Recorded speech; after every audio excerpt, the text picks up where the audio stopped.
Good morning, class. Today I am here to discuss the recent policy shift regarding the decriminalization of psilocybin, a naturally occurring psychedelic compound. This policy began in 2018 when it garnered public attention in Denver, Colorado.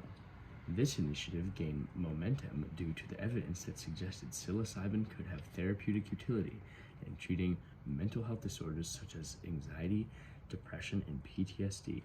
Since then, states like Oregon have implemented similar policy changes aimed at decriminalizing psilocybin.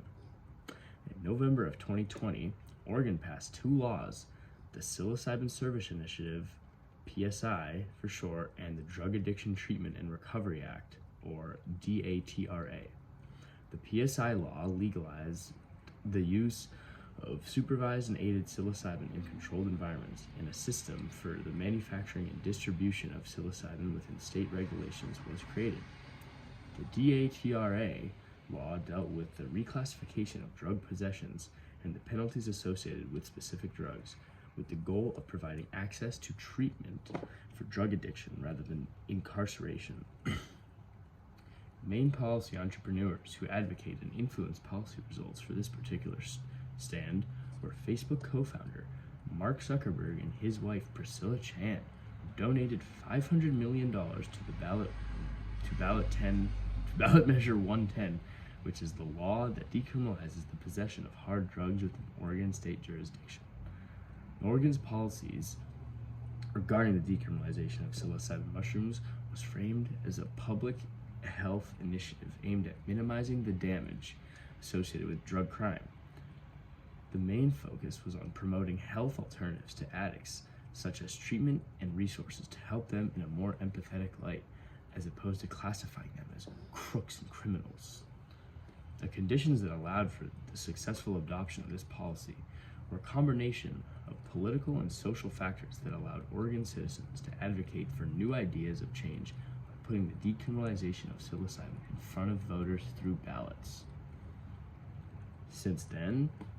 Since January 1st, 2023, Oregon became the first state in the nation to implement the legalization for the adult use of psilocybin.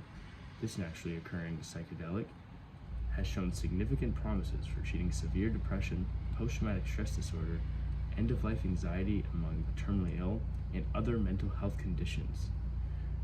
The idea of decriminalization psilocybin unsurprisingly gained the attention and support of the State Attorney General, Ellen Rosenblum, which gave the concept a higher vision of legitimacy.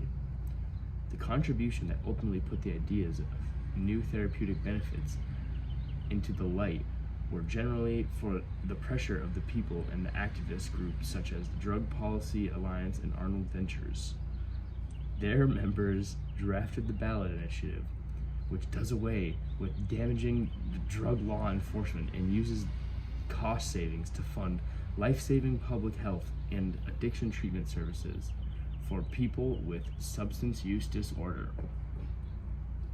What the Measure 110 law does is to provide help and access to treatment for drug addiction. The primary goal of this policy is to offer help and resources to those struggling with addiction instead of punishing them. The law also aims to reduce the burden of law enforcement, courts, and correctional systems, redirecting the savings toward community and health programs. Oregon has been successful in adopting and maintaining this policy due to the combination of political and social factors that ultimately allowed citizens to advocate for the policy ideas by putting the decriminalization of psilocybin in front of voters through